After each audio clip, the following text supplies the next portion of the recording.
Breaking చూస్తున్నాం. విజయవాడ టీడీపీలో రాజకీయాలు ఆసక్తికరంగా మారాయి. ఎన్టీఆర్ జిల్లా తిరువూరులో ఈ నెల 7న తలపెట్టిన చంద్రబాబు సభకు సంబంధించి కేసినేని బ్రదర్స్ మధ్య మొదలైన వివాదానికి అధిష్టానం ఫుల్ స్టాప్ పెట్టింది. సభ బాధ్యతలను కేసినేని నానికి కాకుండా కేసినేని చిన్నికి అప్పగించింది. దీంతో విజయవాడ లోక్సభ అభ్యర్థిపై టీడీపీ క్లారిటీ ఇచ్చినట్టయింది.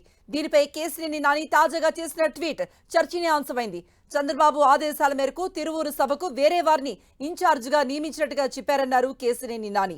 సభ విషయంలో తనను కలుగజేసుకోవద్దని చెప్పారంటూ పేర్కొన్నారు.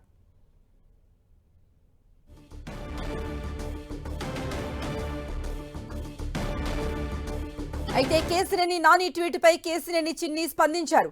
అధిష్టానం ఎటువంటి బాధ్యతలు అప్పగించినా చేస్తా అన్నారు. అయితే విజయవాడ ఎంపీ సీట్ ఇస్తారనే విషయం తన వరకు రాలేదన్నారు. టీడీపీలో ఒక కార్యకర్తగానే కొనసాగుతా అని, కేసినేని నానితో వ్యక్తిగతంగా ఎటువంటి విభేదాలు లేవని చిన్ని స్పష్టం చేశారు.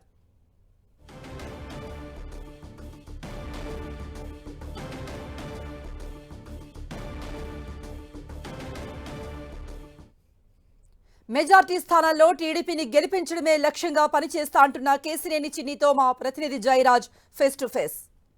తెలుగుదేశం పార్టీలో కీలక పరిణామం చోటు చేసుకుంది. విజయవాడ పార్లమెంటు సభ్యుడిగా ఉన్న కేసినేని నాని వచ్చే ఎన్నికల్లో తనకు విజయవాడ పార్లమెంటు స్థానం లేకపోవచ్చని స్వయంగా ఆయన ప్రకటించిన నేపథ్యంలో గత కొంతకాలంగా విజయవాడ పార్లమెంటు పరిధిలో విస్తృత సేవా కార్యక్రమాలు చేస్తున్న కేసినేని శివనాథ్ చిన్ని ఇప్పుడు తెర మీదకి వచ్చారు. విజయవాడ పార్లమెంటు స్థానం కేసినేని చిన్నికే దక్కుద్దనేటువంటి ప్రచారం జరుగుతుంది. ప్రస్తుతం మనం కేసినేని చిన్ని గారి దగ్గర ఉన్నాం. సార్, ఏంటి మీ సోదరుడు పార్లమెంట్ సభ్యులు కేసినేని నాని గారు స్వయంగా పోస్ట్ చేశారు, వచ్చే పార్లమెంట్ ఎన్నికల్లో తనకు సీటు లేకపోవచ్చు, వేరే వ్యక్తికి ఇస్తున్నారని చెప్పేసి ప్రకటించారు.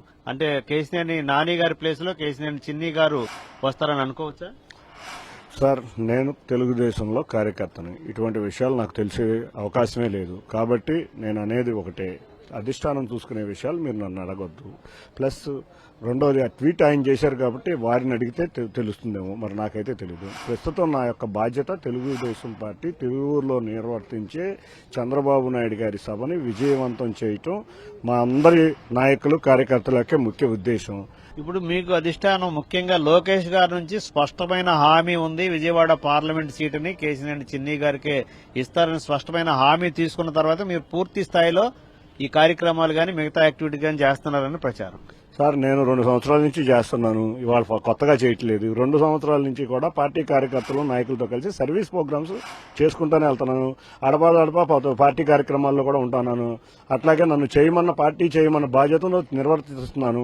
మొన్న పాదయాత్ర, లోకేష్ గారి పాదయాత్ర కూడా నేనే నా ఆధ్వర్యంలో జరిగింది, బ్రహ్మాండంగా జరిగింది. ఎక్కడా రాష్ట్రంలో జరగనంత గొప్పగా విజయవాడలో జరిగింది.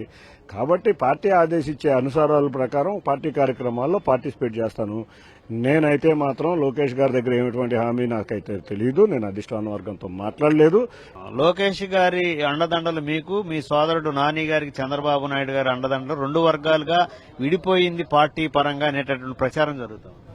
మాది చంద్రబాబు నాయుడు గారి వర్గం, లోకేష్ గారు కూడా చంద్రబాబు నాయుడు గారి వర్గం. మీరు ఎటువంటి మీడియా సృష్టి తేవద్దు, మా దగ్గర అసలు వర్గాలే లేవు. కేసినేని నాని గారు చేసినటువంటి పోస్ట్ తర్వాత మీ పేరు ప్రముఖంగా వచ్చింది, గతం నుంచి కూడా నానుతుంది. ఇప్పుడు మిమ్మల్ని అధిష్టానం ఆదేశించి విజయవాడ పార్లమెంటు సభ్యుడిగా మీకు హామీ ఇస్తామని అంటే మీరేమంటారు? ఏమండి, అధిష్టానం ఏ నిర్ణయం తీసుకుంటే మేమందరం దానికి కట్టుబడి ఉంటాం. ఇంకొక ప్రధానమైన ప్రచారం జరుగుతుంది, కేసినేని శ్వేతకి మైలవరం టికెట్ ఇవ్వాలని మీరు ప్రపోజ్ చేసినట్టు అధిష్టానం దగ్గర ఒక ప్రచారం ఉంది, నిజమేనా? నేను కార్యకర్తనని చెబుతున్నానండి. అధిష్టానం దగ్గర ఇంతవరకు నేను కలిసింది లేదు. ఇప్పుడు కేసినేని నాని గారు, కేసినేని చిన్ని గారి మధ్య ఉన్నటువంటి ఈ ఎడబాటును తగ్గించే ప్రయత్నం అధిష్టానం చేస్తా ఉంది అనేటటువంటి ఒక ప్రచారం. నేను ఎప్పుడన్నా ఎడబాటు ఉందని చెప్పానా? నాకేమన్నా ప్రాబ్లం ఉందని చెప్పానా? నాకైతే ఏ ప్రాబ్లం లేదు. ఇది మొత్తం మీద కేసినేని నాని చేసినటువంటి పోస్టు తీవ్ర చర్చనీయాంశమైంది. దీనిపైన ఇప్పుడు కేసినేని నాని సోదరుడు కేసినేని చిన్ని మాట్లాడారు. మొత్తం మీద చూస్తే అధిష్టానం ఎలాంటి బాధ్యతలు ఇచ్చినా తాను స్వీకరించడానికి సిద్ధంగా ఉన్నాను, అధిష్టానం ఆదేశాల ప్రకారం వెళ్తాను, ప్రస్తుతం తాను కార్యకర్తగా కొనసాగుతున్నాను, సేవా కార్యక్రమాలు చేస్తున్నాను, అంతమించి తనకేమీ తెలియదని అంటున్నారు. అయినప్పుడు కూడా కేసినేని నాని చేసినటువంటి పోస్టు తర్వాత కేసినేని చిన్ని తెర మీదకి అధికారికంగా వచ్చినట్లయింది. వచ్చే పార్లమెంట్ ఎన్నికల్లో కేసినేని చిన్ని పార్లమెంట్ సభ్యుడిగా తెలుగుదేశం పార్టీ నుంచి పోటీ చేస్తున్నారనే ప్రచారానికి కేసినేని నాని చేసినటువంటి పోస్టు ధృవీకరించినట్లయింది. కెమెరామెన్ అజ్గర్తో జయరాజ్, 10 టీవీ, విజయవాడ.